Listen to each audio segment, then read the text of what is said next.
खड़ खड़ खड़ खड़ ट्रेन द्रुत गति से भागी चली जा रही थी।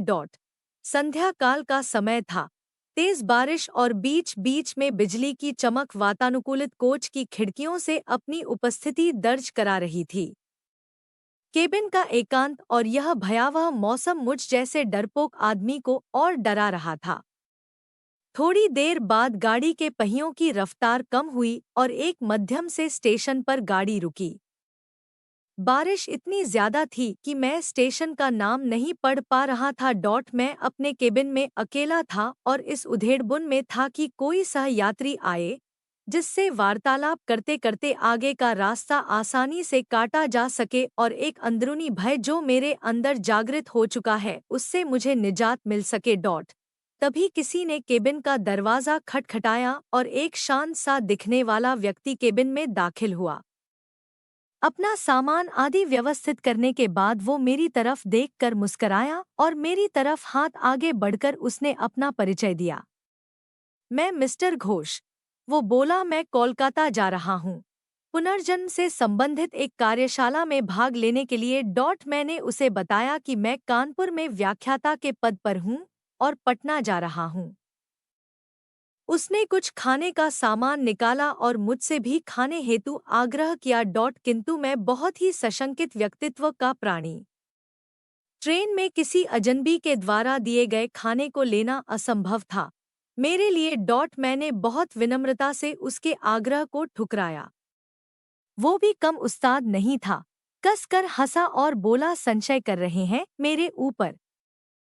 अभी तो कुछ नहीं, देखिए आगे क्या क्या होता है। उसके यह शब्द सुनकर मुझे सांप सूंघ गया, किंतु मैंने किसी तरह अपनी घबराहट को छिपाया। कोई स्टेशन आने पर वो उतरता और ट्रेन चलने के बाद किसी दूसरे कंपार्टमेंट से चढ़कर फिर आ जाता। पूछने पर बोलता कि बीच बीच में रेलवे की नौकरी भी कर लेता हूँ। थोड़ी देर बाद मैं और वह विभिन्न विषयों पर चर्चा करने लगे।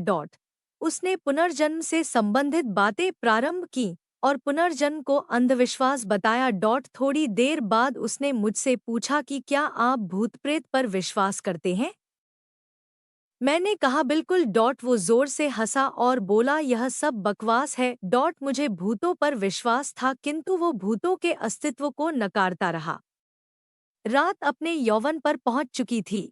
चर्चा उपरांत में वातानुकूलित प्रथम श्रेणी के कक्ष में सोने का प्रयास कर रहा था।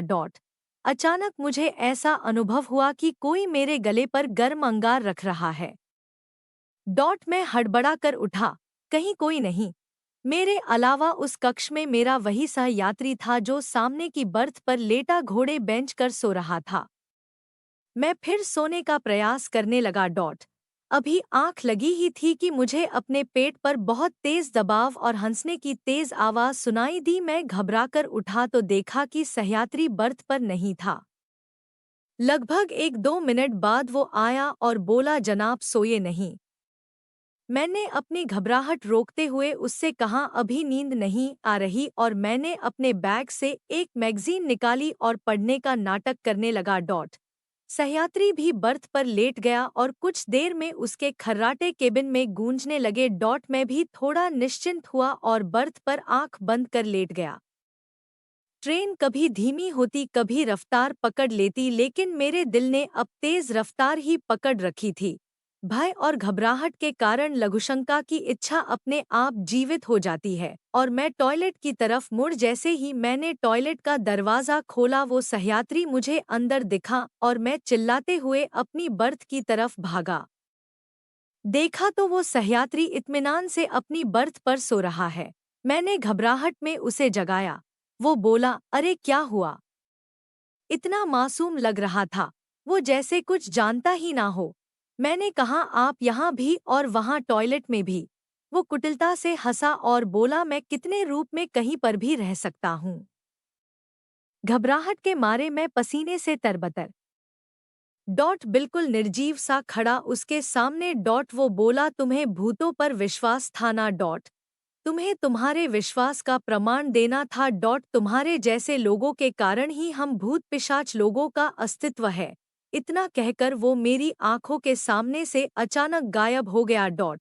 मैं डर के मारे अवाक और निर्जीव सा अपनी बर्थ पर बैठा था। तभी केबिन के अंदर टिकट निरीक्षक आया। उसका चेहरा देखकर मुझे बेहोशी छाने लगी क्योंकि यह वही सहयात्री था मेरा, और वो टिकट चेक